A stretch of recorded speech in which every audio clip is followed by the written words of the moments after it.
Olá, alunos do Instituto Luther King.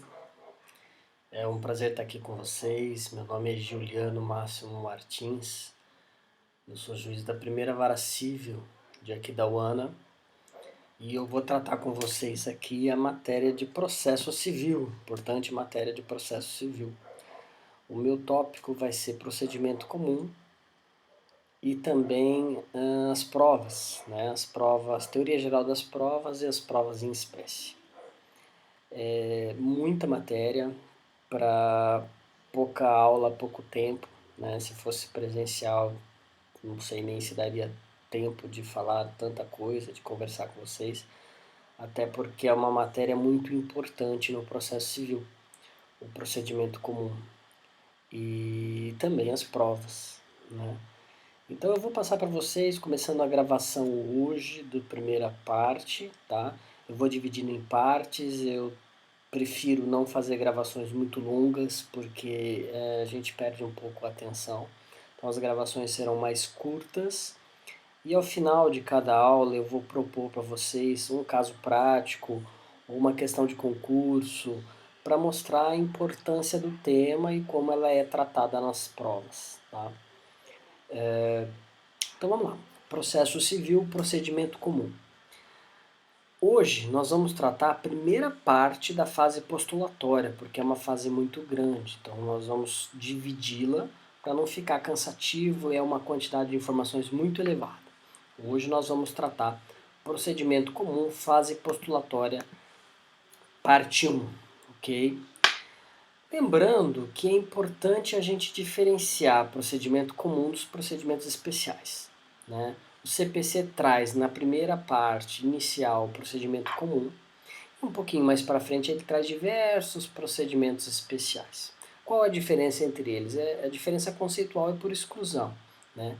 Será procedimento comum aquilo que não está previsto como procedimento especial. É simples, né? Lembrando que o procedimento comum se aplica de maneira subsidiária a todos os procedimentos especiais e também ao processo de execução. Olha que quão importante é o procedimento comum, né?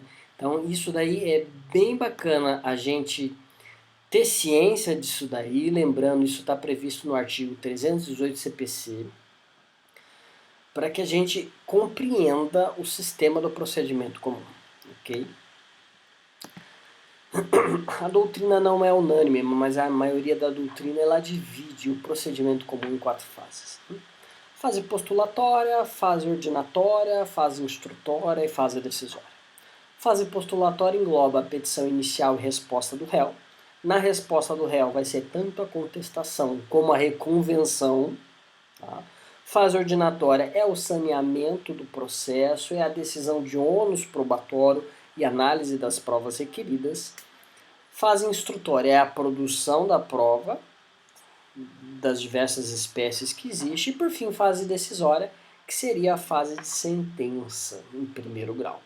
Okay? É um procedimento muito típico de primeiro grau, porque a maioria das ações correm em primeiro grau, salvo aquelas que têm competência originária dos tribunais. Okay? Regra: procedimento comum se aplica a todas as ações que não tenha previsão específica. Bacana? Vamos continuar. Então vamos lá. A fase postulatória nós vamos tratar do início do processo e a gente vai delimitar ali no início do processo tanto os contornos objetivos como subjetivos da demanda. Tá? Nós vamos apurar todos os elementos identificadores da ação, partes, pedido, causa de pedido. Muito importante isso daí. E nós vamos tratar de vários detalhes. Quem já tem uma prática jurídica vai ter bastante contato, vai ter uma noção muito clara de toda essa fase inicial que nós vamos tratar, que é a petição inicial.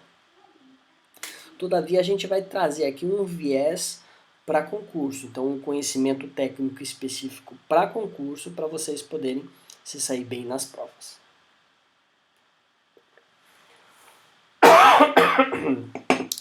Vamos lá.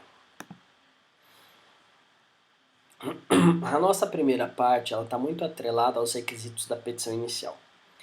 Nós vamos tratar hoje de vários requisitos da petição inicial, mas nós não vamos esgotar o assunto, porque a quantidade de informações é muito grande, né? Então nós vamos tratar só de uma parte dos requisitos e na próxima aula trataremos dos demais requisitos da petição inicial e continuamos o procedimento comum ordinário, ok? Primeiro requisito da petição inicial, artigo 319 do CPC. O juízo a que é dirigida a ação, né? Isso está muito atrelado e muito relacionado às regras de competência, né? Sendo que eventual erro não vai ensejar o indeferimento da inicial. Imaginem vocês que a parte entra com uma ação contra a fazenda pública numa vara civil comum, num local em que existe vara da fazenda pública. Ora, isso vai ensejar a extinção do processo? Não, né? O juiz vai declinar da competência, a outra parte pode suscitar conflito de competência, mas não gera a extinção da ação. Lembrando que há alguns tipos de ação, algumas ações, alguma natureza da ação, a parte pode escolher onde vai propor a ação. Então, por exemplo, a ação de indenização de danos materiais de um valor inferior a 40 salários mínimos. Ela pode escolher entre o juizado especial civil e uma vara civil comum, né? Isso é importante também a gente ter uma noção. É importante ter o juízo a que ela é dirigida, mas isso não enseja de pronto a extinção do processo. O segundo tópico, também importante de uma petição inicial, é a identificação das partes. Nós queremos identificar autor e réu na ação, né? E para isso é obrigatório que a parte autora coloque na petição inicial. Olha como está o CPC. Nome, prenome, estado civil, existência de união estável, profissão, CPF ou CNPJ, endereço eletrônico, o domicílio e a residência do autor e do réu. E aqui a gente vai tratar de vários aspectos, né? Primeiro, é importante identificar autor e réu, para que a ação tenha um trâmite normal, para que a ação ocorra entre partes conhecidas. Todavia, nem sempre é possível identificar o réu de uma ação. É o que acontece, por exemplo, com algumas ações possessórias em que o autor não sabe quem está na posse da terra.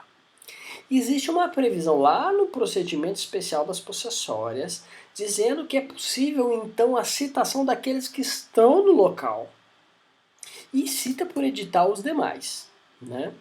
É uma previsão específica de uma possessória e, nesse caso, temos que intimar tanto o Ministério Público como a Defensoria Pública. É uma exceção. Todavia, em alguns outros casos também é possível ingressar a ação quando a parte não saiba, mas, iniciado o processo e feitas as primeiras citações e intimações, as partes, a partir dali, têm que estar devidamente identificadas no processo, ainda que o autor não saiba quando redigiu a petição inicial. Ok? Isso é importante para que a gente trabalhe até o contorno subjetivo da demanda, quando houver litisconsórcio ou não. E a gente está sabendo, inclusive, a natureza do litisconsórcio. Veja como é importante. Continuando, o CPC também menciona que tem que citar nome e prenome. E olha que o CPC não seguiu ao pé da letra o que diz o Código Civil nos conceitos de nome e prenome. Lembrando que nome, lá no Código Civil, é um direito da personalidade, né? E lá diz o artigo 16 do Código Civil, toda pessoa tem direito ao nome. E o nome compreende o prenome e o sobrenome. E o CPC ele só fala nome e prenome. Ele esquece do sobrenome, mas obviamente que está presente ali. Então isso é importante a gente mencionar também, né? CPC continua falando assim, que tem que falar o domicílio e a residência do autor e do réu. E aí uma questão prática, né? Qual a diferença entre a residência e o domicílio? A doutrina também não é unânime, mas a maioria dela menciona assim, a residência é uma situação de fato, onde a pessoa está lá de maneira estável para morar, para viver, né? Já o domicílio é onde ela estabelece vínculos jurídicos, é onde ela tem uma conta de água, ela tem uma conta de luz, ela recebe correspondência, ela tem internet, ela tem TV a cabo e assim vai, né? Lembrando que o domicílio da pessoa natural, ela é o local onde ela estabelece residência com ânimo definitivo. Então veja que domicílio e residência não têm o mesmo conceito, mas eles estão bem entrelaçados, porque o conceito de domicílio engloba a residência. O domicílio vai ser o lugar onde ela reside com ânimo definitivo, onde ela quer ficar, onde ali ela vai responder pelos seus atos, onde ali ela tem algum vínculo jurídico com alguma entidade, né? Isso é muito bom a gente conversar.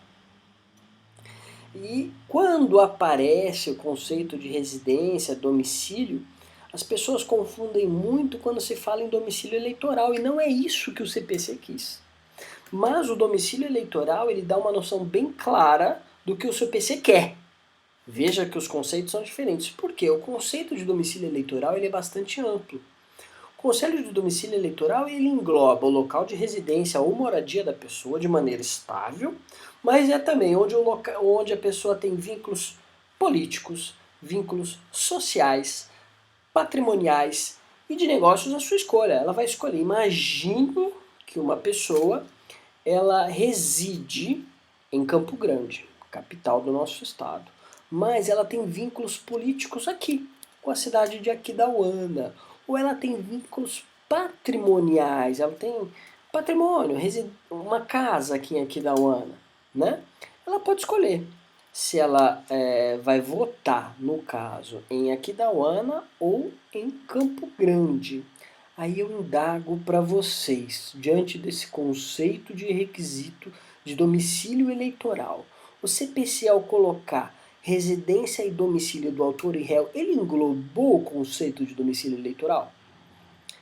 Não é possível a gente ter um resultado muito claro disso, mas me parece que se tentou a citação da pessoa no local onde ela reside e mora e não conseguiu, é possível se tentar a citação onde ela tem algum outro vínculo, seja político, social, patrimonial ou negocial à sua escolha, né? Então é possível tentar citar. Se não conseguiu citar, por exemplo, em Campo Grande, que se cite em Aquidauana, onde ela tem o domicílio eleitoral. Não há problema, me parece que é possível essa interpretação no CPC. Combinado? Seguindo, e agora o CPC traz uma parte muito importante, que é o número 3. A petição inicial tem que indicar os fatos e os fundamentos jurídicos do pedido, né? Que é isso em síntese? É a causa de pedido-demanda. Então, a causa de pedido-demanda é muito importante porque é ela que vai trazer por sua parte os contornos objetivos da demanda. E a gente vai ver um pouquinho mais para frente. Então, causa de pedir, ela está relacionada então a fatos e fundamentos jurídicos, e a doutrina também divide entre causa de pedir próxima e causa de pedir remota. Causa de pedir próxima, fundamentos jurídicos; causa de pedir remota, os fatos que vinculam a ação, né? Que estão relacionados, que são indicados na petição inicial, né? Importante. Quando se fala de causa de pedir, boa parte dos concursos vai indagar assim, ora, mas o CPC adotou qual teoria? A teoria da substanciação ou a teoria da individuação? O CPC foi bem claro, o CPC adotou a teoria da substanciação, em que a descrição dos fatos da petição inicial vincula o juiz no momento de proferir a sentença. Se o juiz se afastar desses fatos, a sentença pode ser o que a gente chama de extra petita, né? Então, os fatos, como eu disse, elas dão um contorno objetivo à demanda. O próprio réu, Se na contestação ele trouxer fatos novos, modificativos, tem que ser com base no fato primário indicado pelo autor na petição inicial. Essa teoria da substanciação ela é muito citada em primeira e segunda fase de concursos, então é importante que a gente saiba, né? A teoria da individuação, citada principalmente pelo professor Fred Didier, ele fala que o juiz não precisaria indicar os fatos que geraram a propositura da demanda, apenas os fundamentos jurídicos ou as consequências jurídicas daquele fato. E essa teoria não é adotada pelo nosso código, então a gente continua com a teoria da substanciação. Ok? Lembrando o artigo 141 do CPC, o juiz vai decidir o mérito da lide nos termos propostos pelas partes. Então tem limite o juiz, sendo-lhe vedados conhecer de questões não suscitadas a cujo respeito a lei exige iniciativa de parte. Imagine que a parte ela mencione um acidente de trânsito e o juiz, durante a instrução, soube que ao passo daquele acidente de trânsito teve uma violência doméstica na residência do autor ou do réu próximo aos fatos. Não cabe a ele fazer menção a essa violência se não influenciar em nada no acidente de trânsito. Não tem relação nenhuma, né? O limite é acidente de trânsito. E é importante seguirmos e até para colocarmos bem claro que entre os fatos narrados pelo juiz, pela parte autora na petição inicial, tem que ter uma correspondência, uma relação direta com os pedidos formulados. Sendo que se não houver uma correspondência entre causa de pedir e pedido, isso gera uma inépcia da petição inicial. Um exemplo muito claro que a gente percebe é o seguinte: a parte menciona que sofreu danos, pode ser inclusive num acidente de trânsito da parte requerida, e quando chega no pedido, ela vem e pede a reintegração de posse do veículo, algo totalmente desconectado com a causa de pedir mencionada. Né? Então tem que ter uma correspondência, uma relação, ou seja, se sofreu um acidente de trânsito, vamos pleitear danos materiais, danos morais e não reintegração de posse, por exemplo. São situações bem diferentes e é importante a gente notar o artigo 330, parágrafo 1º do CPC. Opa, no slide eu estou vendo aqui que está 300, corrigindo, 330, parágrafo 1º do CPC, fala que a petição inicial será inépita se a causa de pedir não tiver uma correspondência com o pedido. Né?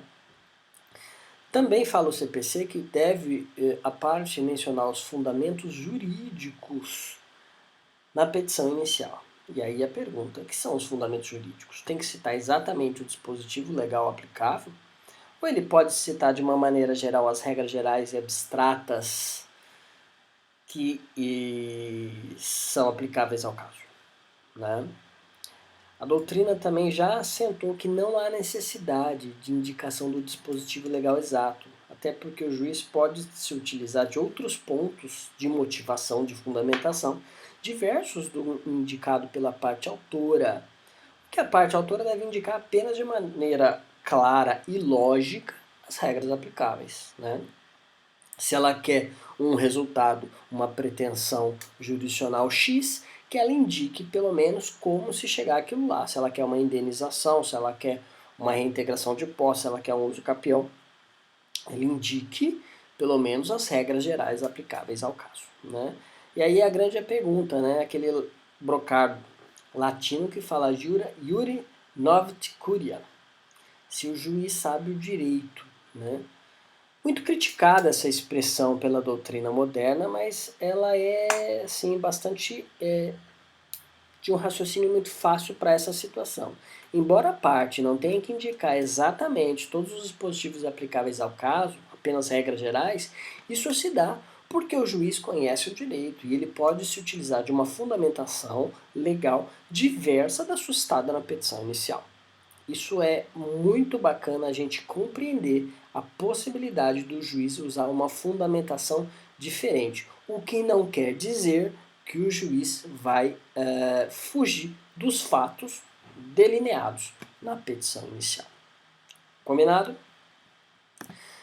Então esses são todos fatos importantes e agora também um muito importante requisito da petição inicial, que é o pedido. CPC lá menciona o pedido com as suas especificações. Cabe aqui fazermos uma diferenciação, né? Pedido imediato e pedido imediato. Imediato é o que a pessoa quer, é o provimento jurisdicional, é aquele conteúdo condenatório, declaratório, constitutivo que a pessoa quer na petição inicial. E o pedido imediato, que é o bem na vida, é a pretensão geral que a parte pleiteia, né? Como já dito, deve ser claro, deve ter uma correlação lógica com a causa de pedir sob pena de inépcia. E aqui o ponto principal que a gente sempre consta, o pedido deve ser certo e determinado. CPC é bem claro nisso. E certo vai ser o pedido quando é possível identificar o que a gente fala de bem da vida, é possível identificar o que ele quer, certo? Determinado será quando o pedido indica o montante postulado. Essa é a diferença entre certeza e determinação do pedido, né? A determinação está mais relacionada a valor, a montante, a quantidade, sendo que a certeza está relacionada ao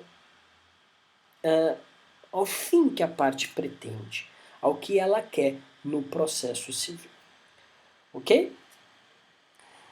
Todavia, excepcionalmente, em algumas situações o pedido poderá ser genérico. Vamos aqui para o próximo slide.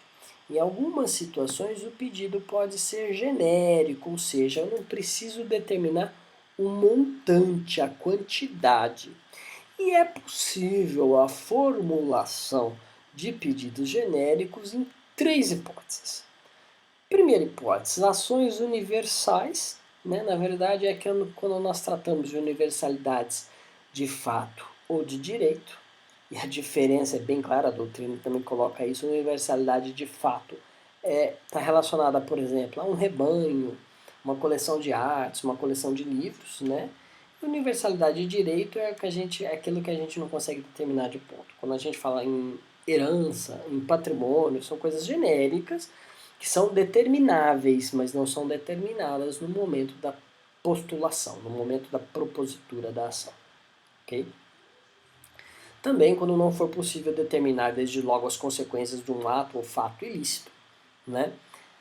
Um exemplo também dado pela doutrina é um acidente de trânsito, em que a pessoa ainda não sabe as consequências que ela vai ter, mas ela entra com um pedido genérico, né, mencionando, olha, eu quero a reparação dos danos materiais, mas eu não sei todos os danos materiais ainda, ou a reparação dos danos morais, mas eu não sei a extensão do meu dano moral ainda, eu posso sofrer novas situações, né? Nesse caso em específico, a doutrina permite. E aí, também um ponto muito interessante, o dano moral agora, ele deve ser determinado na petição inicial, conforme a redação do 292, inciso 5º do CPC. Então vamos exemplificar. Antes do CPC de 2015, era permitido à parte autora fazer um pedido genérico de dano moral. Então, olha, eu quero um dano moral a ser arbitrado pelo juiz no momento da sentença. Agora, com o CPC 2015, não é mais possível isso. A parte deve indicar o quanto que ela entende que é cabível o dano moral e o juiz, no final, vai fazer a avaliação do caso concreto. Ok? E aí a indagação, né? Mas e a súmula 326 do STJ, que fala que na ação de indenização por dano moral, a condenação em montante inferior ao postulado na inicial não implica sucumbência recíproca. E aí, deve ser mantida essa súmula ou não? Isso quer dizer, a parte, antes do CPC de 2015, podia fazer um pedido, olha, eu quero uma indenização a ser arbitrada por Vossa Excelência, eu quero 50 mil reais, e o juiz na ação dava 10 mil reais.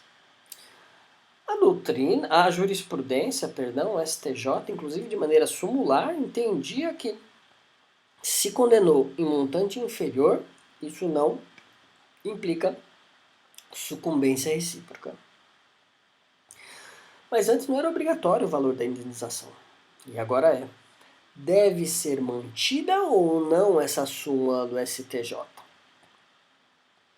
A doutrina ainda não fechou um conceito sobre isso, mas alguns pontos já são determinados. Ora, uma parte da doutrina menciona que se agora tem que indicar na petição inicial o valor, e se o juiz, no momento da sentença, der um valor diverso, isso implica sucumbência recíproca.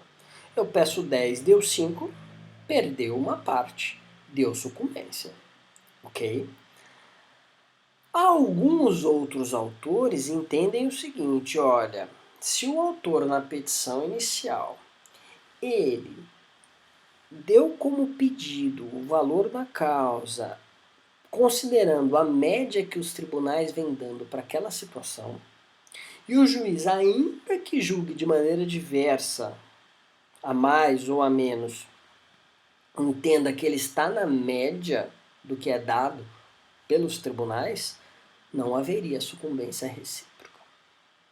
Vamos exemplificar de maneira bem clara.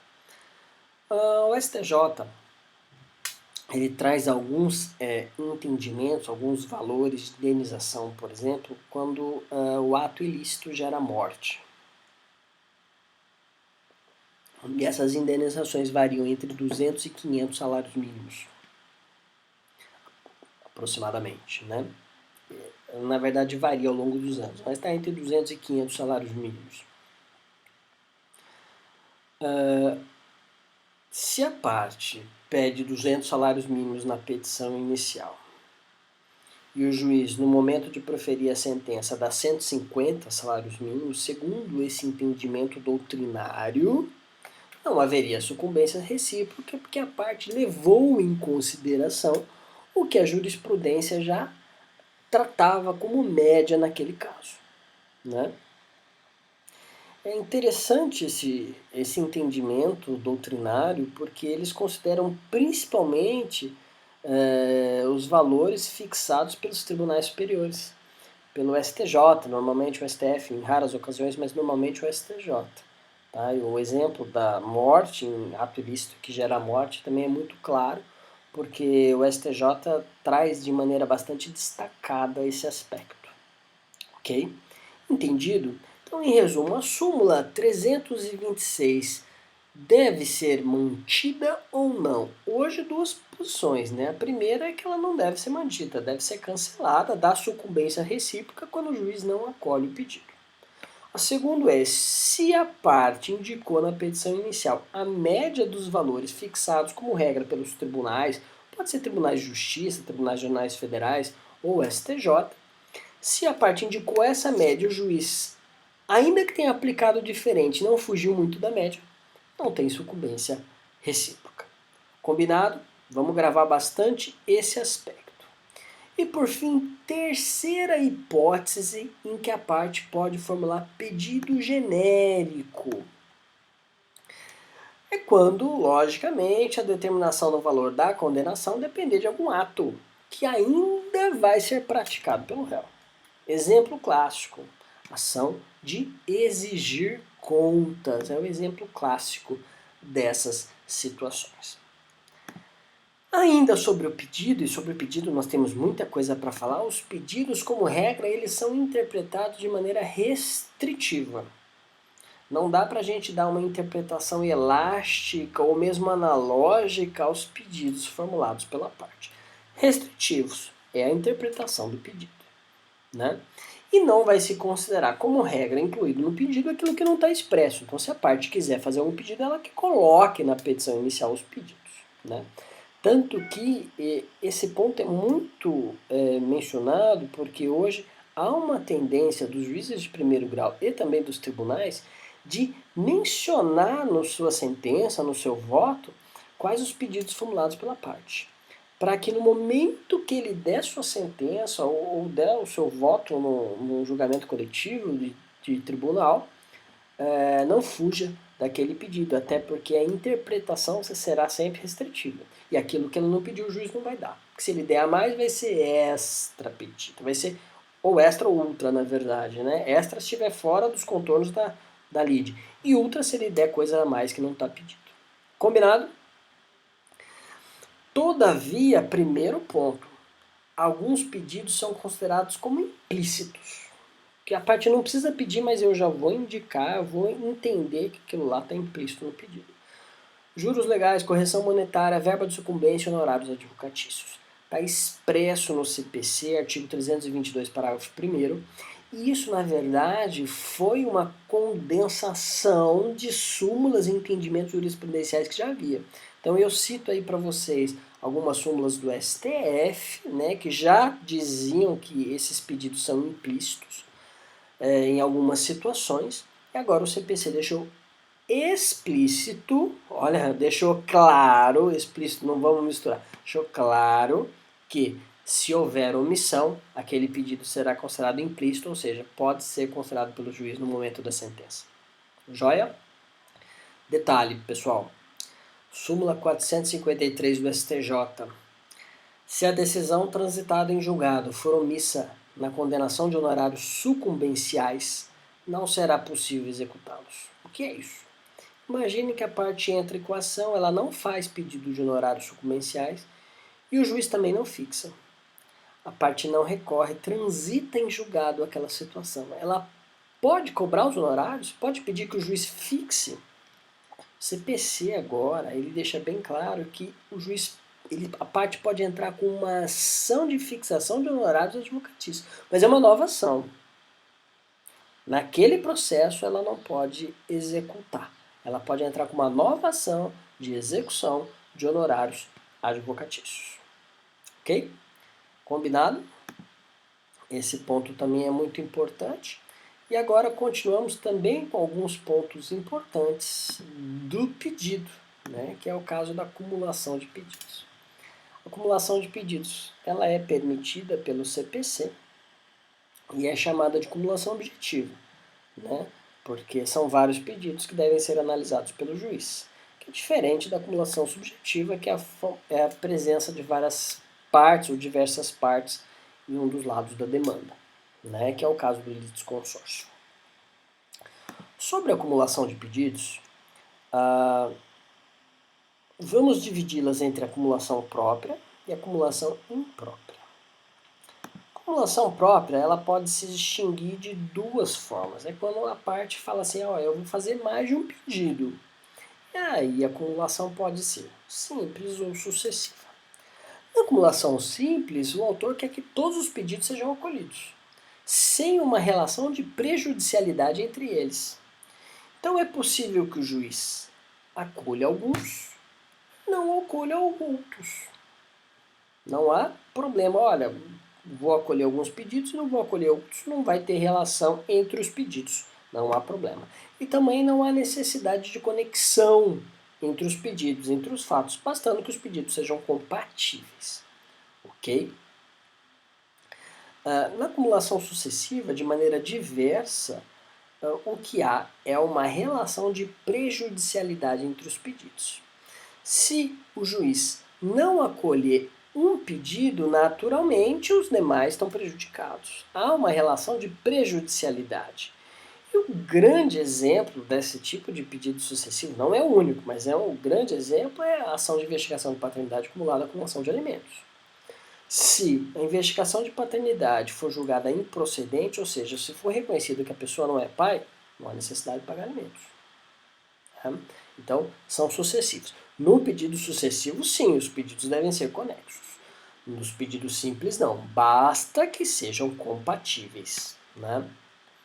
Essa é a primeira classificação, muito importante, e importante a gente tentar reconhecê-las nos casos práticos e nas situações colocadas na nossa frente. Né? A segunda situação é a acumulação imprópria. E a acumulação é imprópria porque, em regra, não há uma acumulação de pedidos. A parte, na verdade, formula vários pedidos e vai dizer que o juiz vai acolher uns ou outros, né? Por isso que é chamada de cumulação imprópria.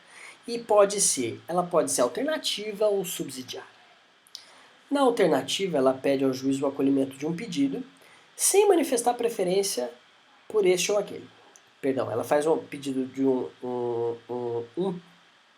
pede ao juiz o acolhimento de um pedido ou outro, mas não dá preferência entre eles. Ela dá duas alternativas e o juiz acolhe qualquer deles. Isso é possível acontecer quando quando a gente está tratando de uma obrigação alternativa ou quando o litígio puder ser solucionado por mais de um modo. O juiz vai dizer ali, olha, esse daqui vai ser a solução mais adequada ao caso e vai mencionar o motivo de ter feito optado por aquela solução. Okay? E é diferente da acumulação imprópria, eventual ou subsidiária. Porque nela o autor formula mais de um pedido e quer preferência de um deles. Olha, eu estou formulando 2 pedidos, preferência a ele. Mas se não acolher esse, eu gostaria que acolhesse esse segundo. Há uma relação de prejudicialidade, ou seja, se não acolher o primeiro, aí sim você vai analisar o segundo. Mas se você acolher o primeiro, pronto, acabou. Não há necessidade de continuarmos, né? E o segundo pedido, naturalmente, só vai ser examinado se o primeiro não for acolhido. E se o primeiro não for acolhido e o segundo for acolhido, a parte está sucumbente, porque ela pode entender que ela faz jus ao primeiro pedido. Entenderam? Então, isso é muito importante, essa classificação. Primeira fase, há uma menção, sempre fala de cumulação de pedidos própria e imprópria. E a gente tem que ter bem claro na nossa cabeça quando é uma situação ou quando é outra situação, ok? Já chegando no final desse primeiro tópico, meus amigos, até porque o próximo tópico é valor da causa, que tem muita coisa para se falar e eu não queria colocar tanta informação numa aula só. O segundo tópico é acumulação de fundamentos. Lembra que a parte na petição inicial ela tem que formular os fatos e os fundamentos jurídicos. Quando ela pode, portanto, em um fato, cumular vários pedidos. Mas a indagação é possível que a parte coloque na petição inicial vários fundamentos, ou seja, mais de uma causa de pedir? É possível, é possível. Ela vai mencionar vários fatos na petição inicial e vai formular pedidos de acordo com os fatos, correspondente com os fatos mencionados. Quais são os requisitos necessários para que ela possa acumular causas de pedir, acumular fundamentos na petição inicial? Primeiro, que eles sejam compatíveis, né? Todos os fundamentos eles têm que ser compatíveis entre si, né?